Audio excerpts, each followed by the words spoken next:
is more or less about a couple minutes, few minutes, 4 or 3 for my time after. So we're gonna get started. Agenda's in the chat. Just say some hellos. We'll do an official introduction. Hi, I am Jaden. I help do the GSUS Bay Area chapter, for online and personal organizing. I take my time learning about politics, explaining them, feeling out what people's thoughts are about them, and just having general discussions about how people feel, how people think and know about the political spectrum that we're all exposed to in our everyday lives. So, to this today's episode, we're going to start with an idea, revolution, and recursion. Just want to let you guys know again, if you do have any questions, blurt it out. Feel free to interrupt me, but of course, if you don't interrupt me, type it in the chat. I will be talking and looking at the chat, and if any questions come up, I will find a good stopping point to stop the conversation, then address that question so that we can all be getting up to speed together. So, without further ado, what is revolution and recursion? And this idea of redirection and reinvestment. So, when we're talking about revolution, we're talking about a turn, a change, but change materializes through the actions that we do. So, revolution and this idea of recursion, things happen in of themselves, and they emerge out of each other and out of themselves. So processes come from somewhere, and that somewhere usually is emerging from themselves. So when we talk about the emerging modes of production, like feudalism comes from somewhere, right? They just didn't spawn in kings and queens and the feudal lords and the serfs. They didn't just spawn it. They came from somewhere. And then we talk about capitalism, that also came from somewhere. And so that came from feudalism, as the emerging contradictions of feudalism broke through the standardized mode of thought that people had. Like Comrade last week said, it was absolutism, the mode of thought that was very prevalent in the feudal days, which then the liberal mode of thought emerged out of the mode of production of feudalism into capitalism, is what we kind of see what is going on right now. The liberal, neoliberal mode of thought and the capitalist or the imperial mode of production in its full swing, and all of we can see in its rightful glory. This like incredible imperialism, this appropriation of capital. But revolution and recursion and this idea is that we do, right? The matter of fact is that we do, but we do for a reason, and it must be intentional. So when we do talk about revolution, we're talking about it against the current mode of production or against the system that which we are exposed to now. So recursion and redirection is this doing stuff that's against the system. So when we go out and shop, right, we do out and shop because we need to fulfill our needs, right? Whether it be food, water, even if it's gonna be recreational sense, whether it be finding your comforts, going out and relaxing, right, de-stressing, getting yourself up mentally as well. So yeah, so recursion it's just a technical concept. It's something that is baked within the schemes of revolution, because things come in out of each other. Everything comes from a reason, and we must be intentional about this reasoning, this reinvestment. So when we say reinvestment in revolution, right? So instead of going to the shop, let's say you go to a mall, a corporate owned mall, maybe you go to Walmart, you go to a Target, right?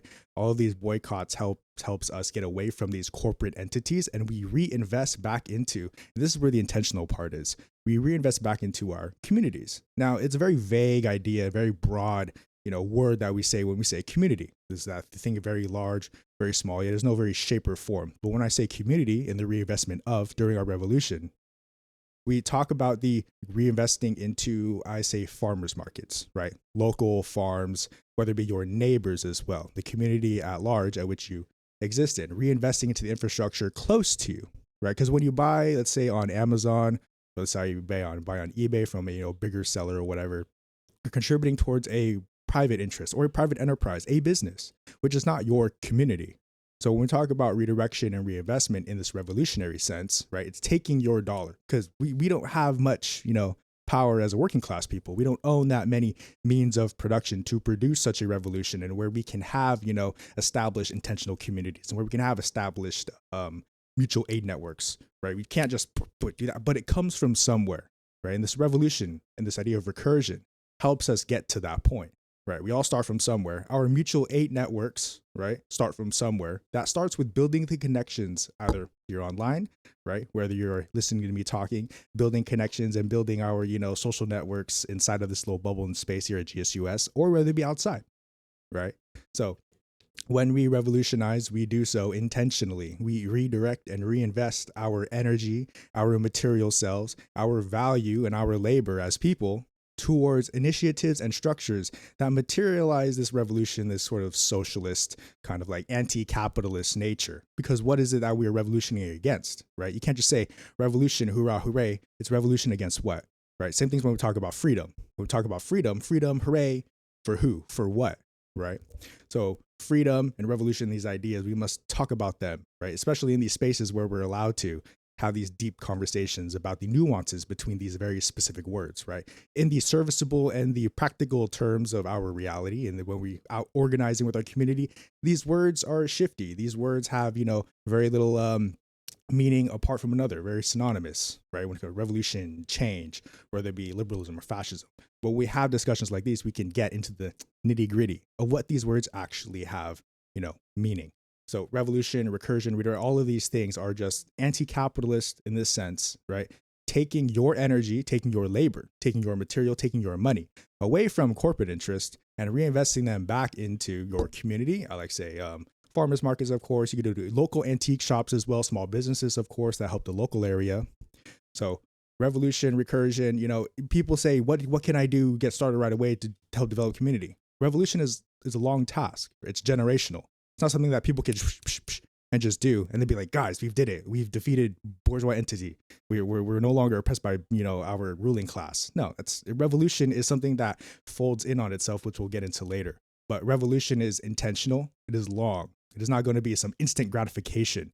The gratification comes from the long process at which we commit to ourselves, redirecting and reinvesting, not just ourselves, but our intent and our money, right? That whatever little we get from the capitalist class, right, from our paychecks, and redirect that, reinvest that, solidify it, because nothing is worse for the dollar for the working class than for it to circulate, right? We could talk about bourgeois economics all day long, but so long as the dollar is circulating, it is going to trickle up because of the policies, because of how the economic system in our bourgeois society and liberal society is made.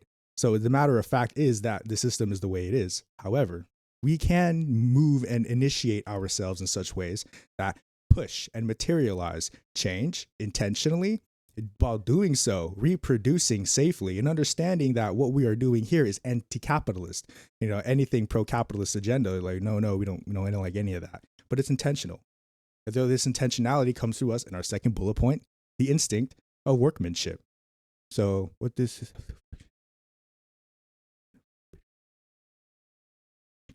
I'm sure one of that question. What does this have to do with a function in a computer program calling itself? Like a sentience for robots? Don't think that'll happen. But, in the sense that we are ourselves, robots, neurons, biological little computers. But going to the instinct of workmanship, this is how we go about and... In computer science, when you have a function call itself, it's called recursion. Recursion, yeah. So that's a little different than what we're talking about now. So it doesn't refer to its, referring to itself. Yeah, okay. I get what you're meaning. When computer science is when you have a computer program call onto itself, that type of recursion onto itself. It's not emerging from something else. So recursion is, from this sense, the bigger picture, or it can be the smaller picture, which is encased in a bigger picture, or you can quote unquote zoom in and then see this, it reflective of who we are, what we are on various different levels. Right? Individuals can reflect societies. Individuals can reflect any bigger coalition, I'll call them. So whether it be communities, towns, cities, states, nations, multinational nations, global coalitions. So it's the reflection of, so an individual contributing to a revolution has the same impact as, any other individual. Probably the auditorium would probably be better. But yeah, so I just want to let you guys know that this is a recorded session that will be up on YouTube. So if you don't hang around for the whole time, that's fine. If you miss any of these, which you'll be fine, they're uploaded to YouTube. So, and we have a backlog of a bunch of them if you want to binge them, have them on the background and whatnot. So, but recursion in this sense is different from a computer program. This is more of a philosophical, get your brain thinking, get your gears turning kind of idea and notion. So, instinctive workmanship, right? Passion outproduces profit. And this is how we're able to, compete in ourselves, in a sense, against these ideas of profit, individualism, these motives at which bring an individual to produce, right? I guarantee you that the squirrel chipping away at the nuts or taking away the nuts and storing it in his little tree hole isn't it doing it because he can make a quick buck, right? He's not doing it because he thinks it's an incredible investment opportunity at which he can, capitalize on his, portfolio. Squirrels don't do that. Naturally, animals don't because they use resources as they need, right? So, and that is where the passion produces profit, because profit is inherently an exploitive motive, or at least, this profit sense that we have seen in our bourgeois institutions. So, in the sense, profit, right, goes against this instinct to work. And what is this instinct to work? Naturally, people, and I'm referring to a book written by Thorstein Veblen, but we can get into that later. But the idea of instinct of workmanship is that people are here to produce, and people naturally like to produce. Like, people like to work. People want to labor themselves, right? It just so happens that we live in a system that demonizes this labor and makes it attractive to not labor, or to leisure, right? Make it attractive to leisure and not labor, right? People look forward to their vacations. People look forward to having breaks at work. People look forward to, people don't want to call in sick, but they would love to. But it's like there's this animosity, this weird relationship that we have with labor and this act of doing stuff. It's kind of a weird, interesting interaction, this phenomena that happens in this workplace, in this bourgeois society. We are beings of labor, or we are beings that like to do stuff, right? People who love hobbies, people take on hobbies, right, separate from their job, because if their job is not fulfilling them, people are going to find out what they can do to fulfill themselves, right? People, that's where our hobbies come from, which is separate from the job that we do. But the instinct of workmanship is this natural sense of people wanting to do stuff, right? Not everyone's going to be a mechanic. Not everyone's going to be a doctor. Not everyone's going to be a cashier, flight attendant. Not everyone's going to be an XYZ, occupation or whatever. And that's the whole point, right? No one is created equal. And there's, don't get too far ahead. No one is created equal intentionally, right? If everyone were created equal, we wouldn't have any of these problems. I wouldn't be here. If we're all created equally, I wouldn't be here talking to you. You wouldn't be here listening to me. If we were all created equal, right, we wouldn't have as many problems that we do. But their fact remains. There are problems in society that need to be addressed. I like to say that most of it comes from the differences that make us up as people. So, I'm pretty sure we all have heard Thomas Jefferson and the founding fathers, all men are created equal. I would say this bullshit. Call it out. We're not all created equal, because we can all produce and consume at various rates. Oh my God, I got in on my computer. Woo. Congratulations. This is love the good progress. So when we talk about profits and passion, and then this little interesting dichotomy of what makes labor, profit is secondary, because profit is what's yielded afterwards that you have expressed your quote unquote passion or your instinct to work, right? So you'll find a lot of people completing their hobbies, doing their hobbies not for money, right? That's the profit motive, for, to extract something out of yourself at which you can then attain something bigger than yourself, right? An attainment of profit for, as a small business owner, as an independent contractor. But the instinct of workmanship, this passion thing, everyone produces and wants to produce and works. Right? Everyone works and labors. And production is a natural occurring process, right? So when we think of production as a purely economic sense, in a purely economic terms like fiscal, finances, we talk about money terms, pecuniary terms, but production is a natural process, because production and producing stuff is just when things do stuff happens. Right? So take the human body for an example. Right, it is a type of production that the human body is, because there's multiple parts at which maintains this existence, at which all of those parts are contingent on the material conditions at which the forces, compete, but force upon each other. They're just living in these spaces together, these little conditions, right? So we can talk about the human, the person, the material representation, and then the the thoughts or the individual mind. But then you can also get into the biological material science of it, like your inner parts, so stuff that you don't quite feel, but you know that they're there, like your guts, all your stomachs, your liver and stuff, all your inside body, your heart, your lungs, all the stuff that operates autonomously, right? You have no direct intention over the control of these things, but it's still here with us. All of our bodies work very hard to keep us alive, and all we have to do is just eat, sleep, do some basic stuff, to our level, and then our body's fine. Our body's great. Oh no, is there really a limit? Call it 25. Next time we'll do this in the auditorium if there's that many people. So, but when we do this passion, instinctive workmanship, right? These processes, all of these processes work together. I want to say autonomously, but they work together harmoniously. These processes.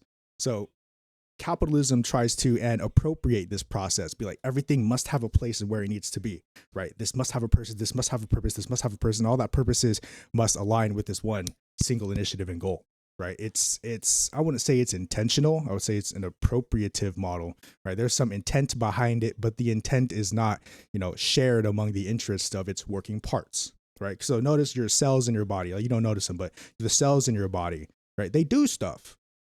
Just do stuff. Now, they're not sentient beings. They don't each one have like personal feelings, but each cell does a thing, like principally. Like when we look at the cells or the inner parts of the working body, the heart beats, the brain thinks, the stomach digests. All of this stuff happens. And we call this tropismatic tendencies, or tropismatic, observances, stuff innate that just happens, right? But it happens for a reason. Our biological material sciences helps us explain how the body functions, how the body digests, how the body sleeps and stuff like that, which helps maintain our existence.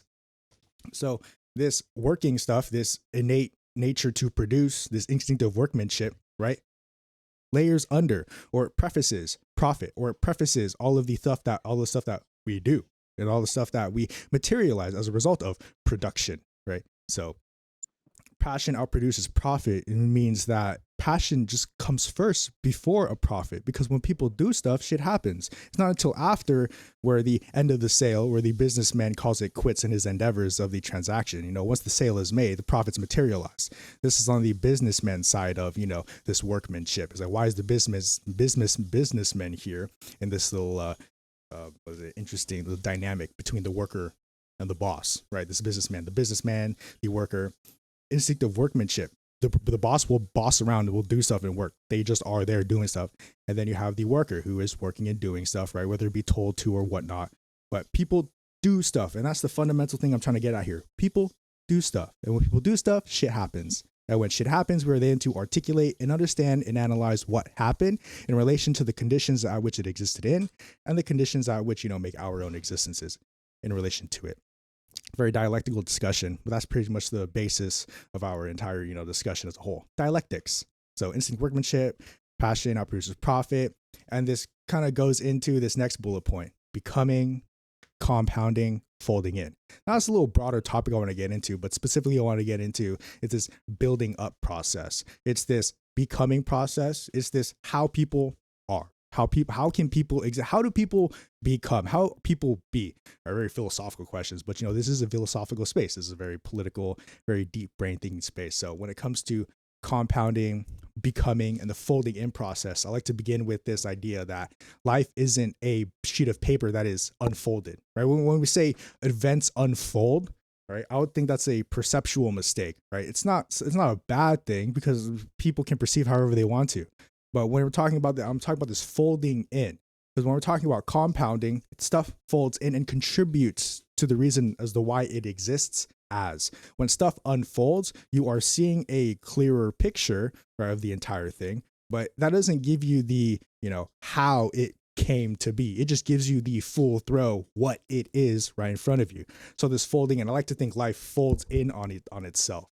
Right. So year after year, it folds in. It doesn't fold out into a map, right? Every single year folds out. It gives you a nice timeline. Everything folds in because we experience life in 1 second at a time. Each perceiving second comes in and out. Whoosh, whoosh, one, whoosh, whoosh, two, Each second comes in and out. And that's how we perceive life. Stuff folds in from the future, from the not now, right? Never happened, into the now is happening.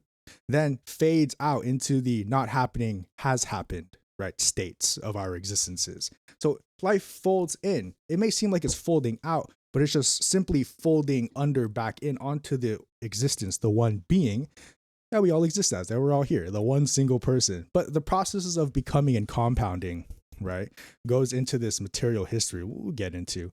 But this folding in process, I want to, try and get this little idea into, our heads, how life folds in on itself. It contributes into what it becomes, because everything comes from somewhere, as we were talking about, in the beginning. Everything comes from somewhere.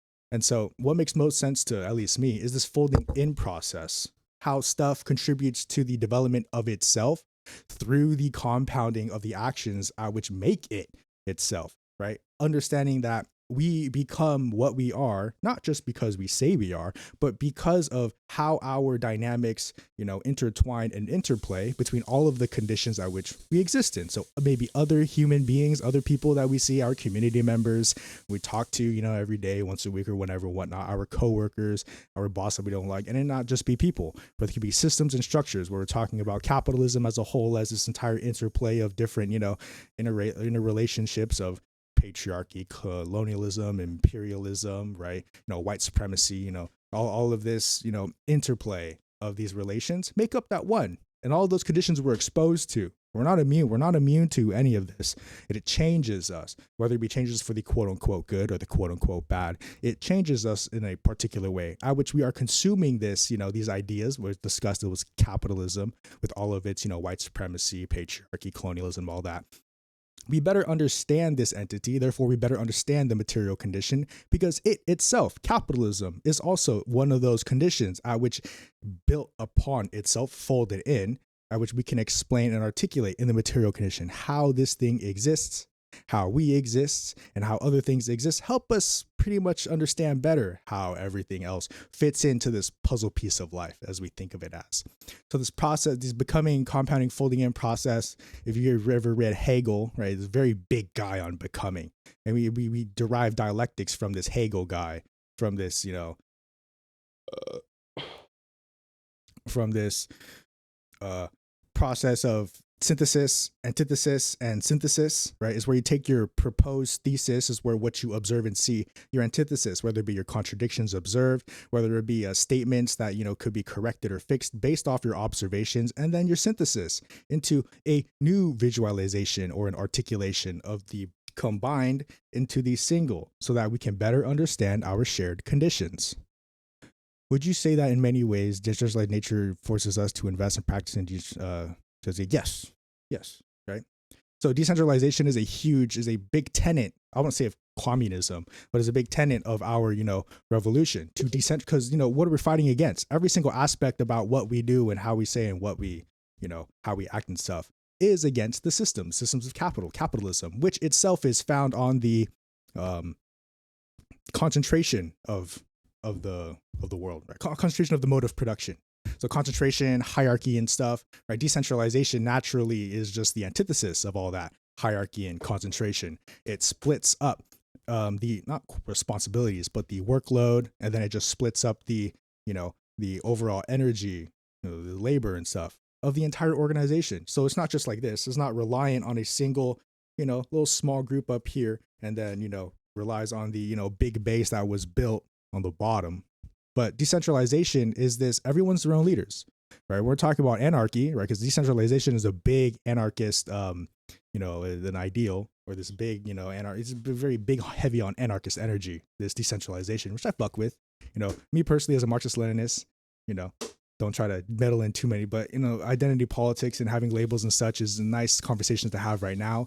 Not really practical or serviceable when we're having, communal efforts, leave that for the conversations here. But when we're talking about decentralization, it's very big on anarchy, because anarchists principled there are no rulers, right? That doesn't mean there's no rules. Decentralization and sociocracy also comes with rules, but you don't have rulers. No one person, individual is above one. That's basically decentralization, sociocracy. No hierarchy, no rulers, no one person above. We all talk to each other horizontally with respect, coming at each other with ideas and nuances and no masters. Yeah, basically.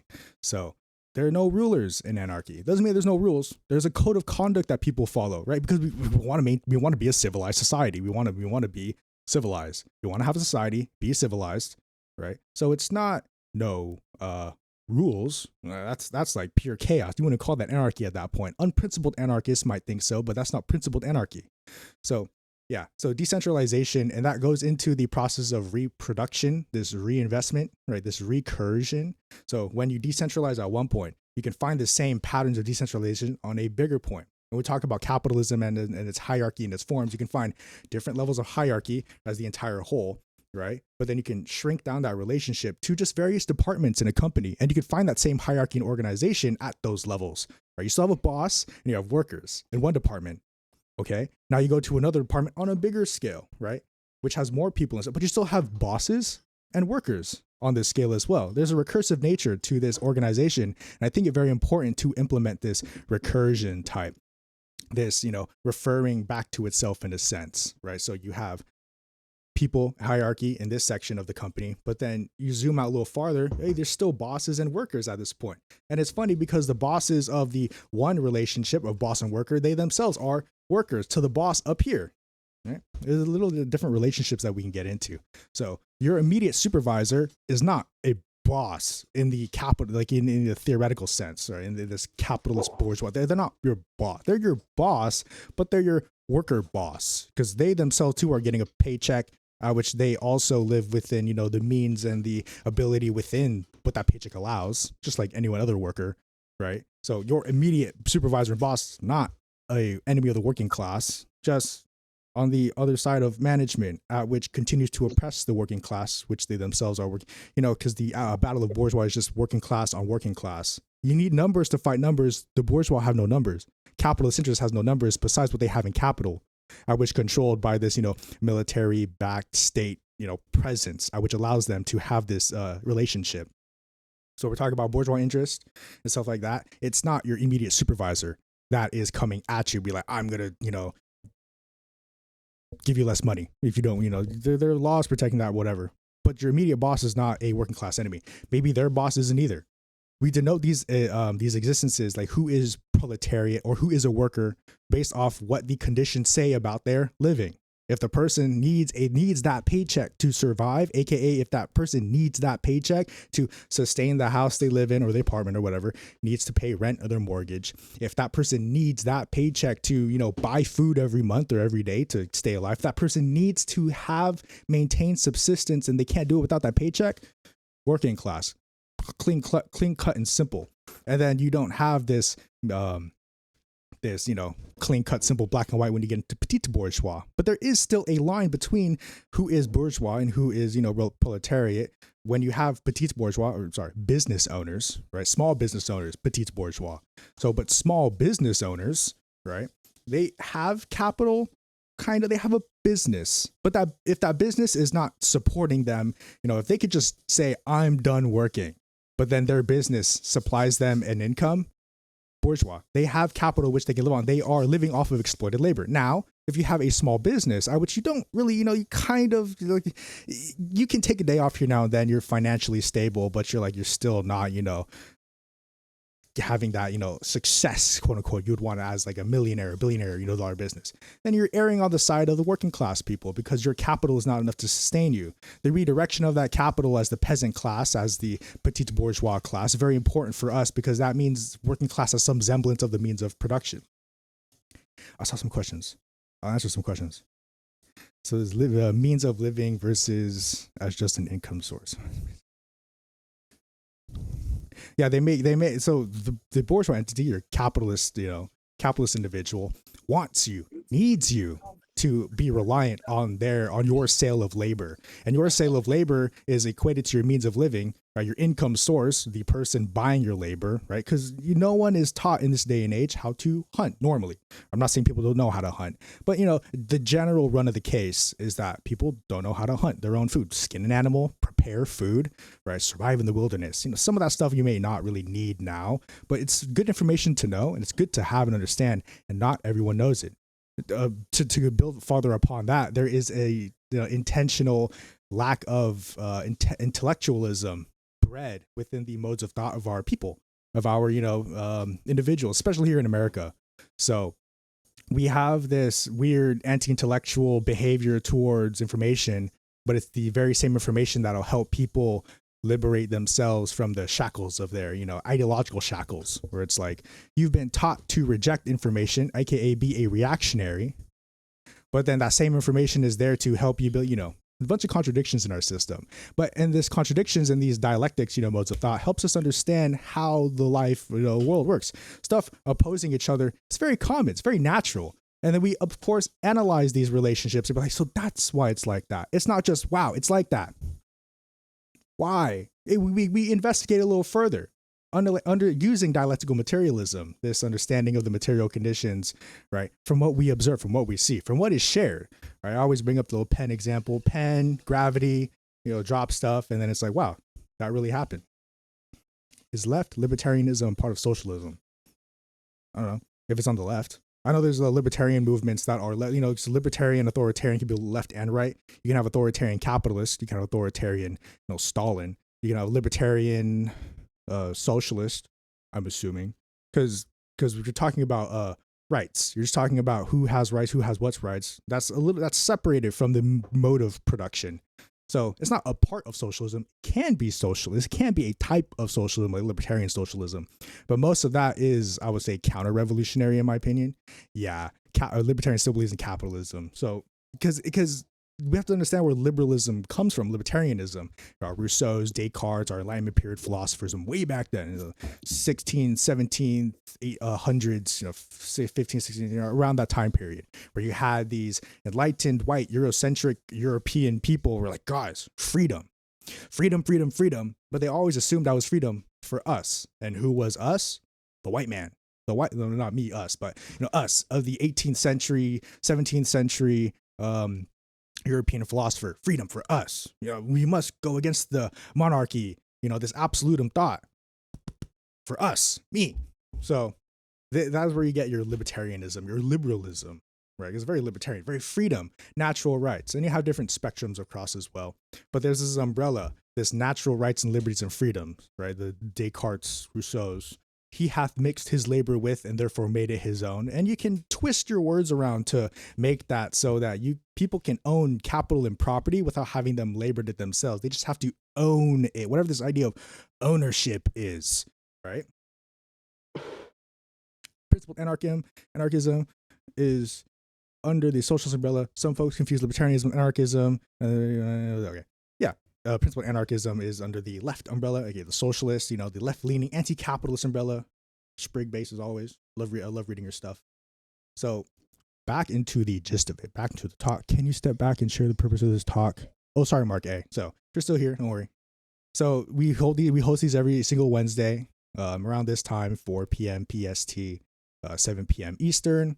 I post the agenda, and there are the days of there posting the agenda so that people can see it again. We just talk about general politics. If there's a specific topic that we can talk about and discuss, we will. If not, I'm just, not unreliably shooting the shit from the brain, but having general topics that I've noticed, in the past week from the previous session that, I feel like we should have a discussion about, that people can ask their questions and stuff like you are, and then, have a good time, hang out for about an hour, recorded sessions and whatnot, post it on YouTube. All that is lovely jubbly. So working class, yeah, generally realizing, yeah. So managers think themselves are on the path to capital, but I've made this distinction. Individuals of capital, individuals who are, I would say, capital infatuated, right? Individuals who want to get themselves out of the working class mode of mentality to live off of the labor of others, aka having stocks. So managers' best way to get out of the, the rat race, as it's so called, is to buy up stock, preferably the one that your company has, because you have a discount in that stock, your managers, right? Now, I know a little bit of this because I worked as a supervisor at UPS, as an automotive supervisor. It's completely separate from operations supervisor. I don't know how these people do that. But automotive supervisors, just like any other part of management, you are given stock options, and they're cheap or they're discounted, which bakes you in more into the scheme of corporatizing your life, right? Because now not you're only just reliant on a paycheck to sustain your living. Now you're relying on the company's performance. You have a vested interest now for the company to do well so that you can keep living. So managers aren't strictly class traders, right? The general run of the case, yeah, managers are class traders if they're not conscious about it, right? But there still needs to be people in these positions to maintain this hierarchy, right? The position doesn't make the person; it's how the person uses that position. So if an individual manager is like pro working class and whatnot, their actions are kind of iffy. Where it's like, you're still a manager, bro. But, if the individual is principled, they do as much as they can, do what they can do. It's about what you can do. That's all the strike is. Don't get me dirty. For real. I apologize. No, you're good. I needed that intro break music.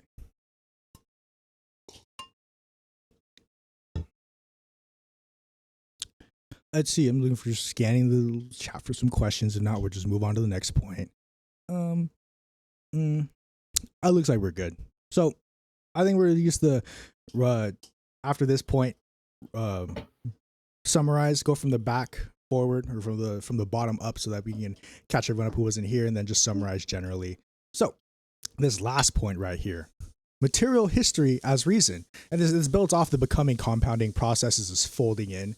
So when we talk about reason, like what makes dialectical materialism or what makes Marxism or communism a competent theory or a theoretical framework for the understanding of our shared conditions, because we regard material history as not the sole reason but as a great reason for understanding our conditions, right? When stuff happens, it happened all within the full conditions, all of the full, sets of, parameters, the material conditions. I would say the restrictions, limitations of the material conditions, everything that we exist in. Because when we think, right, it's not bounded or restricted by what the world is, right? I'm imagining myself flying.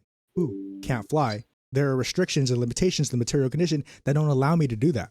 And so when we observe history and when we observe our material history, we understand that things happen in a certain way because of their conditions, because of their relationships at which they had existing within that time. And thus we are able to relate those conditions to our present time. So material history as reason is explaining what happened in the past into what it is today.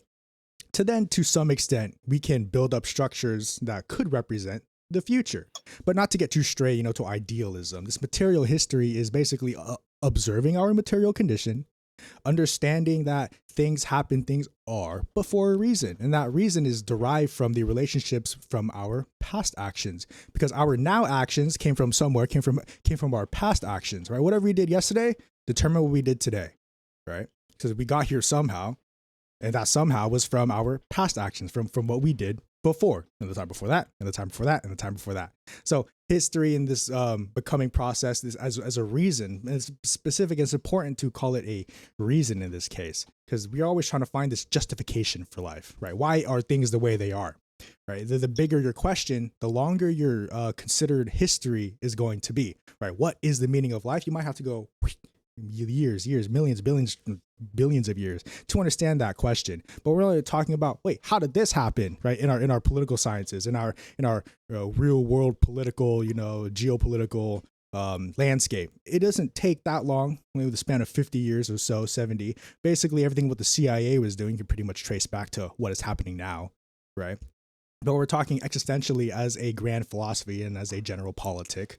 We talk about this material history, this processes in these, conditions define, right? Because the material conditions define, I would say, everything, right? Things happen and we have no, say over the things happen, right? I'm gonna say that this pen isn't gonna fall. It did, and it did it mercilessly, and it does it every single time because our natural phenomena, right, the flow of water, hydraulics, and gravity and such, and air pressure and whatnot. All of these sciences, right, from our understanding, help us understand it. But it's always been there, right? Just because someone didn't say gravity was the term gravity doesn't mean that it always, wasn't always here. Gravity has always been here, right? Because it forms and functions as a fundamental, I would say, natural law, or it's just this natural recursion that happens very consistently. It happens almost reliably. This happens every single time. It's like you can't break away from this, material consistency that this phenomena brings. I'm gonna do it again. It happens every single time. And this is where we get our material reason, right? When we drop stuff falls. Okay, we'll call that something, but I had the general idea of that. So, and this must happen with everything. USB stick. It happens with everything. Okay, so I'm building up my understanding of how this, this weird thing works, this gravity thing. Now, of course, we're all very familiar with this gravity thing, how it works, this water pressure, air pressure stuff, our material sciences. But we can apply and adapt these, this type of thinking to other such, ideas and topics, whether it be our liberalism, libertarianism, authoritarianism, whether it be our socialisms, communisms, our isms, right? Our ideologies. We can understand these, understand what it is first before we make any assumption about what it can be, could be, should be in relation to other things. Right? Because you couldn't derive a socialism had you not had a capitalism. Capitalism is necessary for the articulations of socialism because capitalism showed us what you can do with capital. Most people don't like that. I personally, I don't like what capitalism does with capital. It's kind of stinky. It's kind of gross. Like what are you doing? Exploiting people. It's gross.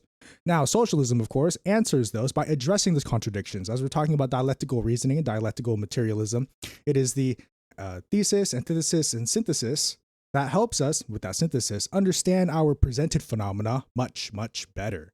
So when we just say capitalism is XYZ, right? It is XYZ, and then we understand why it is XYZ, right? Why do people exploit in capitalism? Because people are inherently evil and greedy? I don't think so. I don't think people are inherently greedy and stuff like that, right? But it comes from somewhere. The greed and exploitation happens because there is a motive behind it. Now we're getting to a little bit of the sauce here. So what is that motive? People call it the profit motive. All right, let's investigate this profit motive a little further. What makes that profit attractive? What makes people work for that? We're talking about instinctive work. What makes people go for that profit, right? Because now this is far removed, these degrees step from the actual how an individual exists and behaves versus the compound, the effects of our, money go burr, but for a reason, right? Profits, as is observed now, can attain you masses of wealth, can attain you the riches of life, the comfortability of life, can attain you the getting away of the struggles. And it was like some Charlie Mogul guy, the billionaire who died recently, rest in hell, says that capitalism works. Get this, please quote me, right? Please correct me too. Capitalism works because people don't like agony. Yeah, rest in piss, for real. So people will make capitalism works because people will just don't want to be, pain. I don't want to be in pain. That doesn't mean capitalism works, right? There's a lot of contradictions in capitalism that are neglected to be addressed because of people's ideals, because of what people think a system is going to be, what people think a system is. It is, thrown at them in their perception. They don't understand what the system is as a material process, as a phenomena, as what occurs. I'm gonna say actually occurs, right? It's relatively true, but what occurs to the observations of what people exist, right? So the profit motive and what makes people go is all based off these relationships, these working relationships in our systems, right? So and it all goes off this, consent based type of model, this freedom base, this I will do what I want to, right? You have those people where it's like, you want to get rich, you start a business, good luck. Or it's like, oh wow, thanks man. If it wasn't for capitalist, competition and monopolism, I probably would have a chance. But the fact that those forces are here impeding my progress as a free roving American, I just can't do it. I've started a few businesses in my days. Not like I was every good businessman, but I understood how the relationships in running a business worked and how it worked with other people, inherently competitive, and how it worked with your customers, inherently competitive. The entire system is inherently competitive because the system was founded on a competitive mode of thought. Liberalism is a competitive mode of thought. And this competition comes from our, I want to say, primordial beings, from this animalistic nature, right? Because humans, hello, we're animals. We're flesh, biological beings. We're animals. We're not like ooga booga animals. Right? We're not that anymore. Okay, we were at one point, but that wasn't that far along in history. I would say like give that a few 5,000 years, we weren't ooga booga. We had language, but it wasn't as sophisticated as what we have now. And so our, ooga booga competitive nature comes from our natural tendencies. And we mistake these natural tendencies as right, rule, fact, and law, as if humans can't be logical and reason and have, better and greater ideas than just profit motive, right? There exists life to more than just profit motive, right? I'll say it's the passion motive. It's what people want to do. It's basically what socialism is all about. People doing what they want to do, right? So socialism isn't when governments do stuff. Government does stuff. That's socialism. There's a lot more to socialism than just government doing stuff, right? People talk about dictatorship, the proletariat. Dictatorship is authoritarian. We can have these deep discussions about what they mean, how they mean, right? But we talk about anarchism, socialism, communism, left-leaning. All of that is the umbrella of anti-capitalism. Yes. That's what I think of when capitalist, interests try and attempt to figure out, what is going on in the world? Why is there such poverty? I thought capitalism, more markets, more free market, more imperialism. We must share the freedom. We must have freedom everywhere. Love America. That's what is it? Ooga booga type of thinking. It's reactionary. It's barbaric. It's quite silly, though. Hey, sorry to interrupt. Please. Is it okay if I drop the new hit list in the chat? Hit list? What are we hitting? The 13 billionaires that attended the Trump inauguration. Ooh, I like seeing those lists. I can't believe All right, Comrade Workwear. Hey, don't call it that. Don't call it that. I want them to hear me. Can't Anyway, believe I'll drop call, it in. Yeah, please do so. Yeah, Comrade Workwear. Make He sure had a you're in your single. bunch of cards up for sale, which basically had public information of certain people for sale on his website. I mean, you know, if you don't want your information to be sold, why'd you give it out anyways? It's like, come on, like what? This is basic, like, you know, American consumerism 101. They have their information public. People can sell their information because they're free and they have the right to do so. And then you get mad when they do it. What? I don't know. That's a contradiction right there. It's free market capitalism, but it's not cool when you threaten us. Whoa. I didn't know threatening was off the table. I see it every day. Oh, well. So I know we're a little off topic, but going back, becoming, compounding, folding in our processes. Oh, look at this guy. Wow. It's a bunch of CEO names. Gross. I'll purge that from my memory. I'll store that on my notes, purge it from my memory, purge it from my eyes. So becoming, compounding, folding in. When we're talking about our becoming processes, right? So we're trying to conduct revolution. We do so folding in on each other because we explain ourselves by explain our beings by what we were before, right? We don't just derive meaning from just these random sporadic, you know, instances that occur in our life. Everything is connected either by a string that doesn't look very connected or by a straight line. That's like, you know what? That makes perfect sense why it would happen like that. But everything is connected. Yeah, by string or by line. This becoming and compounding processes, you know, help us understand that. This helps us get into this thought. This like, you know what? Not nothing comes from nothing. Everything comes from something. Everything comes from this process, right? Whether you want to call it a becoming or a folding in process, just know that everything comes from somewhere. However you want to think about that, please do so. Right? Whatever gets your brain juices and gears turning about this, you know, this thought process, this little thinking exercise. So, but the folding in, where it's like, you know, as opposed to unfolding, where things show themselves, reveal themselves as they are, things are always changing. In the material condition, things change a lot. And they change not based off any one condition. They change off of many conditions. I would say the restrictions, limitations of the material condition, all of our forces. Gravity is constantly enacting its force on me to keep me in this chair. Thanks, gravity. Right? Our bodies keep us alive, right? Through the digestion processes, through our production heat pumps that we have in our keep ourselves warm, not so we're cold, the heart's beating and stuff.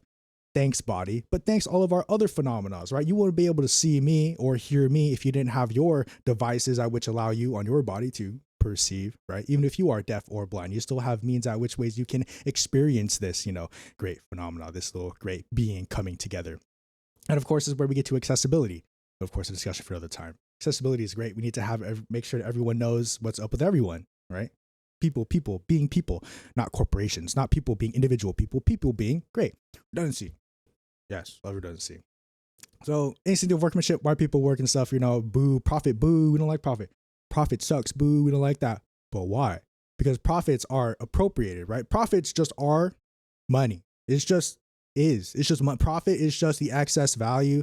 I would say, you know, that already paid for the raw resources, right? Now I want to say labor because profit, right, comes from that labor, right? It would be economic theory to say that there was surplus value in these labors, that there's something excess or extra that was produced, right? That is then appropriated. This is where we get this idea of profit, where that profit's bad and evil. It's appropriated after being such a profit to private means, right? So that profit could be used for a yacht. Oh my God. It can be used for a mansion. Oh my gosh. 20 Lamborghinis. Oh my God. Such consumerism, such greatness. But you have this instinctive workmanship. Why do people do stuff, right? And it goes much deeper than instinctive workmanship, right? A lot of reasons why people do stuff, but there's two schools of thought, passion and profit. Are you doing it for money or are you doing it for yourself? Right? Because if you're not doing it for money, you're doing it for another reason, which is the umbrella of either yourself or another person, or basically you're not doing it for any kind of reward. Yeah, profit's so good at measuring behavioral compliances, at least, yeah. So it's like people see this money go ooga booga, where it's like, oh my God, I need this. And then people go after it. And then people will labor themselves as such to go after it. And that is what the capitalist appropriates and, you know, uses to not only create he creates it, quote unquote, he creates his profit, but also maintains the relationship of boss and worker. If everything is privatized, as it is now, can't go out and get free, clean drinking water, right? The means of producing clean drinking water have been privatized. You need to go buy a water filter for that. In order to, eat clean food, you don't have to skin an animal yourself. It has been privatized, right? To eat clean food, the processes of making that, butchering that, and having, sometimes at restaurants as well, they have made for you. That's an experience, right? So most of our processes that maintain life have been privatized, and especially the land. The land's the biggest hurdle that we have when organizing, because we need to be somewhere physically, right? You can't, unfortunate as always, we can't always gather here and be like, guys, we're doing great stuff. Okay, I know I'm going to log off and then go doom scroll for the 2 hours. No, that's not activism. But online activism does help us materialize in-person action. So it's like you're seeking knowledge. Spaces like these at GSUS and spaces, similar, are hubs for people to not break out of, more so break out of their shell, but to understand how to organize. The organizing doesn't end with online. It can start with the online, but more often than not, and how it should be, is it ends in person. This online portal in this space for us is a safe space. This allows us to connect with people who are not in our immediate communities, to then, gather the tools and resources and knowledge, these means of producing a community from the online resource, GSUS as us, or other resources as well, to then materialize that into your own local spaces, right? I've been passing around some zines, and we make zines. All of these zines are on the GSUS zine. You have the zine library. All of these are PDF forms for free. I pass these out, whether it be intentionally, I talk to people, or I just drop them, right, wherever, bathrooms, libraries, bulletin boards, or wherever. I just drop wherever I feel I want to, or I need to, parks, whatever. So, and then these are intended to, get people wondering, get people thinking. It's not to get people to do action. We can't force anyone to do anything, but we present ideas to people, because somewhere in the world, and I guarantee you, they don't know anything about mutual aid. People don't know a lot about community building. People don't know about these XYZ things that, are oppressing them every single day. And people don't even think that they are being oppressed, right? So we must bring up these ideas, I would say casually, not forcefully. Don't force these people into what you think, life ought to be. But I pass around those zines and I'll have them out so we can raise our revolutionary consciousness. But, as a way of community building, because I'll say it right here first, I'm a big old introvert and I don't really going out, right? I feel safest behind a webcam and a screen. But that doesn't stop me from going out and talking to people that, I see, every other day. In my community, in my little spaces, right? I live in the Bay Area, so we got a very big community. People from north to south, but that's all superfluous. Zines help us build a community intentionally, right? You're getting information out to people who would otherwise never have it, right? Some people out there, it doesn't be, so people now know about farmers markets, know where to get them, or know where to go to, know how to get there, right? Where they are, what they offer for people as a means of cheaper shopping for your groceries. Right, farmers markets are great. Antique shops, if you want to scratch your consumerism binge, but if you don't want to spend your money, go to an antique shop, right? If your area is older, even better, because you can look at history. You could literally buy history. Now I would say dirt cheap. Inflation's a crazy thing, but relatively cheap for then what you can get on a Shein, what you can get on an Amazon, something that was produced mass, production, corporate interest and stuff like that. Antique shops are great. To scratch your consumerism fix, thrift shops as well, thrift stores. So there's a lot of local alternatives and this is intentionality, that revolution and redirection, that reinvestment of yourself into your community, right? So we talk about these farmers markets, antique shops, call these thrift stores, right? You don't have to go to them every day, right? We don't shop every day, but whenever you do feel need to, or wherever you do want to, go out and try to explore your towns. If you have any of your cities, maybe a city over, some shops or stores that are, open, that are community built by the community. They're, people who are there every day, who own the business, who actually live in the area, right? Nothing's better than shopping at a business when that business owner lives in the area. They know a thing or two about it. It's not like, corporate chain blocks where it's like the store owner is just a manager, doesn't really own it. And the store manager doesn't even live in town. They live 2 hours in Tracy, with traffic. What? It's not like that tight communal space that we're looking for. It's good if you need, so this isn't to say drop everything, drop everything you're doing, stop, cancel Amazon subscriptions, no more shopping at Walmart, no Target, do what you can. We understand that everyone exists within the means at which, they can. So not everyone can afford to do as much as they want to. Only do as much as you can. Or if you can't afford an XYZ movement action, don't. right? Because fortunately we still do live in the system at which advocates for this liberal individualism. So, but people are meant to sustain. So like we talk about the parent, right? We're not going to go to a parent with like a children of 3 who like works 2 jobs. We're like, you need to stop, drop everything, and strike with us. If anything, that's the last person we want to ask strike with us because they don't have the capacity to. And not to diss the mother, with the child, but we need people who are capable. And those people capable must have it within them, the empathy, to carry out these, actions which other people can't. And that's the basis of solidarity. That's the basis of our community work, is doing stuff that, well, people can't. And that's not their fault, right? It is the fault of the forces of production and the relationships that we have with it in our modern society, at which no one alive now has, laid the groundwork for it, right? Everyone who is alive now, right, was born after capitalism, which is knee deep into our society. And so therefore we live in such a society where capitalism and its US hegemonic thought is knee deep into it. So we're talking about revolution, recursion, redirection, and reinvestment. We're talking about the individual doing as much as they can. Maybe you shopped at, Walmart, Target this week, at Aldi's or whatever, big corporation box off. Maybe one day out of the next week, you go try an antique shop near you, right? And maybe you want to go out, try and talk to a voice, talk to a person walking the aisle of the antique shop, have a conversation, whatever. And then maybe you can go back, it's an easing process, right? Don't cold turkey anything. It hurts you more to cold turkey than for you to ease your way into this stuff. A revolution, you have to ease your way into it. Don't just go, bam, full force. I want to strike. I want a revolution. 2 weeks later, man, I'm gonna go back to Starbucks now, right? You don't want to get into this thought process and this, like, it must happen now. Because what I say in the beginning, revolution is long, it's generational. And it must come with this idea that it's not going to happen overnight. Revolution overnight, utopia, right?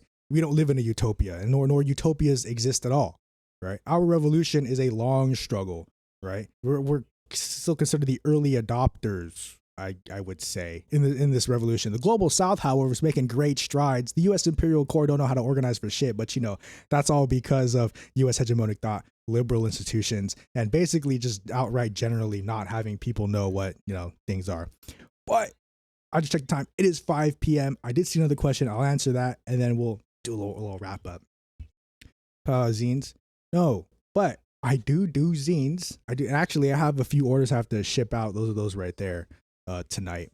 So all these zines right here can be found on our GSUS link tree under resources, under the zine library. We have the Black Panthers and the Panther Party's 10-point platform. We have our signature strike card, which is double panel design on both the inside and outside. Some zines that comrades make. It's a very cool thing, right? We've made a little bit of money on it. We have a little bit of money in the strike fund, I'm not here to brag or anything, but these do help people understand, it's physical media, right? It's physical media. They're all the same, right? You just pick one up, start reading, and be like, wow, this is great, isn't it? And they're like, wow, I don't like this. It's not great. So, but we have the Black Panther Party's 10-point platform. Look at all those words. Look at all those words. Can you believe that all that fit on there? All the 10 points fit on that platform or on that zine? It's incredible. So it is that 5 p.m. If you do need to go, please do go. I'm not holding anyone here, not holding anyone hostage. But yeah, we do zines. Zines are great, and they're a part of political education because this is political. Black Panthers are political. This is also political. I have a bunch of revolutionary stuff in there. Famous memes on zines. This is memes to help your revolutionary consciousness. And so, like, man, all that stuff, So if you need to go, please go. I'm not holding anyone hostage. So it is that 5 p.m. I'm going to stop yapping, take a little drink. If you do have any questions, please have them now. If you want to speak up, please speak up now. I'll hang around 5-10 minutes. And then if you have conversations over, we'll stay, of course, for those conversations. So cool. If you need to go, please. Questions. I'm going to take a little drink, reorganize these. Thank you so much for being here. If you're not, remember these sessions are recorded, uploaded on Fridays, ish, in the noon-ish, my time, 3 p.m. on their time, Eastern side. But they will be here on Friday. So love you all. Love that you guys were here, stayed, asked questions. Great discussion today. I don't know what we're talking about next week. Maybe someone can bring up a topic. I'll just mull over it again like I do usually. So cool. Okay. Thanks. Love you all. Appreciate you. Here every Wednesday, Friday, YouTube, stuff like that. Go. Love you all. Thank you. Thank Of course. Thank you.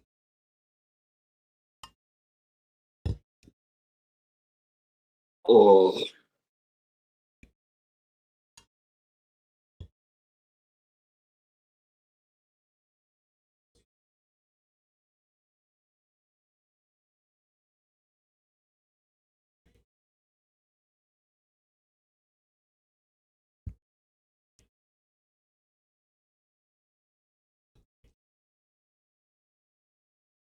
Yes, librarians are great. Librarians are great. Libraries, yeah, especially local bookshops, local bookstores know a lot. They get around those local bookstore owners, those those book loving communists. Those bookstore owners, they know a thing or two.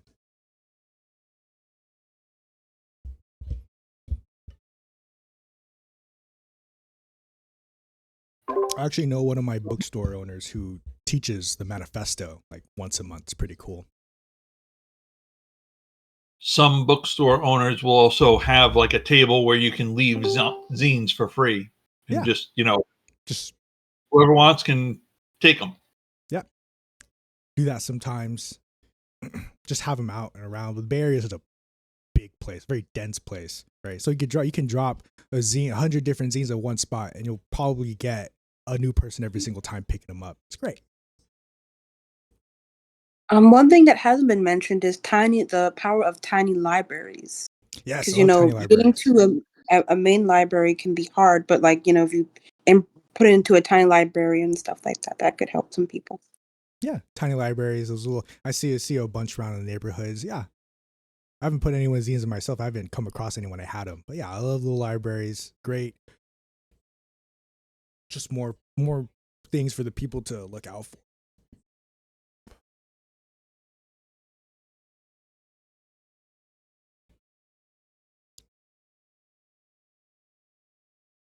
Yeah, corporate bookstores and corporations are no joke.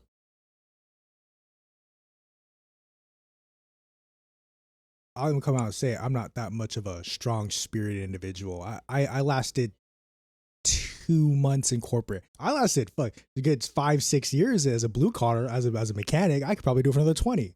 2 months in corporate, ooh, got me there. Could not do it. Quit.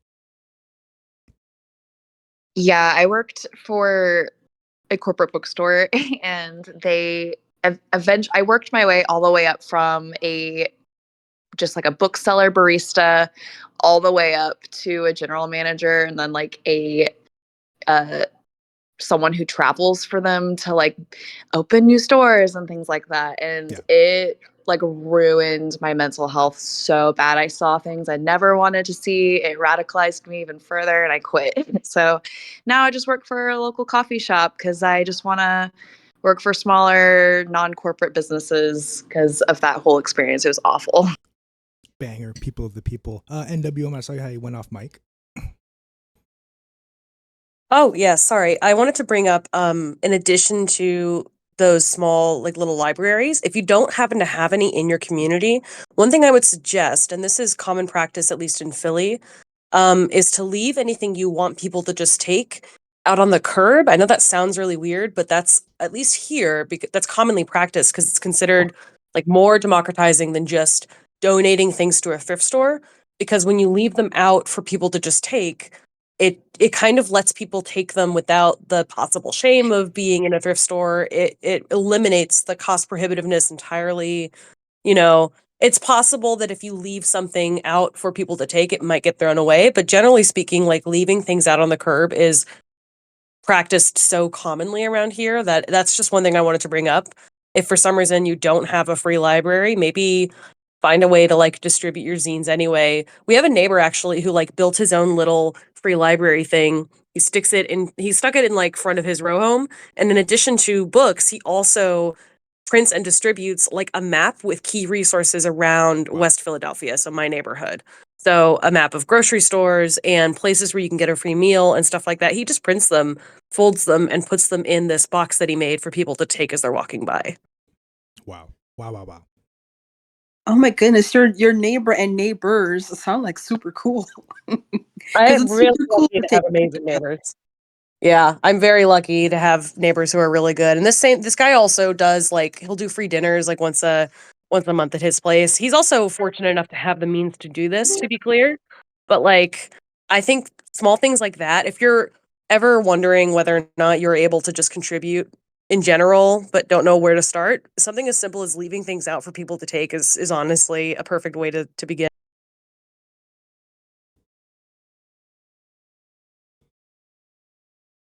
I guess I do. I don't want to go over anyone. I don't want to go over anyone if someone has asked the question in the chat, but I do have a question. Yes. Well, I'm curious. Like, I'm not on Facebook or other places, and it seems that a lot of buy nothing groups are on Facebook, and I'm like, how do I, get into that without having to sign up for an account? Like, how does one go about that? I don't know. There There's is a nothing. buy nothing app of its own. Hmm. So you can Sorry. post stuff on there and find stuff. Let's see if I can snipe it real quick. Let's see. It just went to the Google Play Store. It's Buy Nothing is the name of the app. Oh, yeah, would you look at that? Buy nothing. Hyper local community sharing. Wow. We can go on I'm gonna say you should use Craigslist or OfferUp, but if you're familiar with these those services, you can go to Zero. Some people give away stuff for free. That's more intentional. I like leaving stuff out on the curb of some places, and people just like, wow, look at that. I know one of I think it was some person got a small pickup truck for that purpose of, wow, people leaving stuff out for free. I need a pickup truck to pick up stuff. Just wanted to shout out one of our partners, Collective Sustainability. They have a online farmers market. You can download their app. It's called Farm Fresh 24/7. It's very good, people led initiative. But yeah, they do a lot of trading, bartering. You can sell your items and whatnot. It's just like a community online that's coming together, basically creating food sovereignty and sharing their skills and whatnot. It's called Farm Fresh 24/7.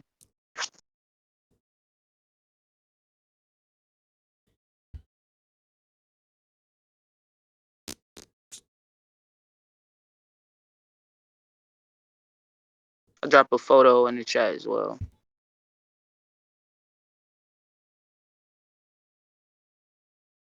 Sorry, Jaden, I got you in the screenshot. That's me. That's my face. So tell my real name for a reason. So people know me, and then people know my face. And I dropped a link too to their website.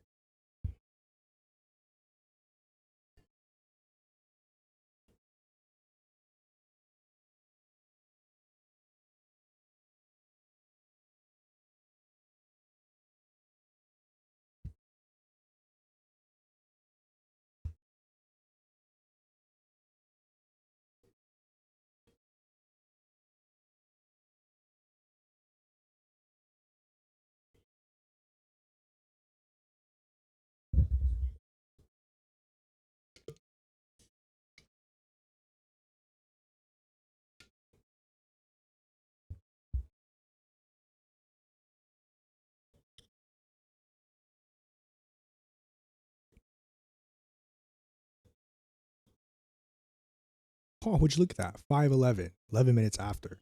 So cool. Calling it quits. Calling it right here. There's no more. So YouTube, all that, right? Friday. Welcome here every Wednesday. Zines, stuff, words, people, love, community, communism, yay, capitalism, boo, go rabbit, go. We not holding anyone here. Here every Wednesday, and all I said that already. So cool. We'll see you all next Wednesday if you want to decide to join us, have a little time, hang out, and whatnot. Don't know what the topic is. We will see. We'll see what happens with that topic. So, but thank you so much everyone for joining. Love you all. I do these prolonged glowing ways because I don't know when to say no and when to say stop. So, okay, I think we'll be right there. Thank you all so much for joining. Love you all.